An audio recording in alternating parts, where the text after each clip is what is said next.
Hi friends, ఈరోజు మనం food licence కోసం తెలుసుకుందాం.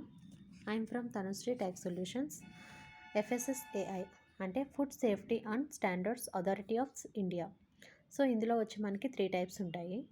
First basic licence, second state licence, third one వచ్చి సెంట్రల్ లైసెన్స్. ఈ బేసిక్ లైసెన్స్ అంటే స్మాల్ ఫుడ్ బిజినెస్ వాళ్ళు ఎవరైతే ఉన్నారో వాళ్ళ యొక్క turnover up to 12 lakh ఉన్న వాళ్ళు బేసిక్ లైసెన్స్ చేయించుకోవాల్సి ఉంటుంది. నెక్స్ట్ స్టేట్ లైసెన్స్, ఎవరైతే మీడియం సైజ్ ఫుడ్ బిజినెస్ వాళ్ళు ఉంటున్నారో వాళ్ళ యొక్క టర్న్ ఓవర్ వచ్చి బిట్వీన్ 12 lakh to 20 crores ఉన్న వాళ్ళు ఈ లైసెన్స్ అనేది చేయించుకోవాల్సి ఉంటుంది. థర్డ్ వన్ సెంట్రల్ లైసెన్స్ అనేది లార్జ్ ఫుడ్ బిజినెస్ వాళ్ళు వాళ్ళ యొక్క టర్న్ ఓవర్ వచ్చి about 20 crore or engaged in import or export. So వీళ్ళు ఎవరైతే ఉన్నారో వాళ్ళు సెంట్రల్ లైసెన్స్ అనేది చేయించుకోవాల్సి ఉంటుంది.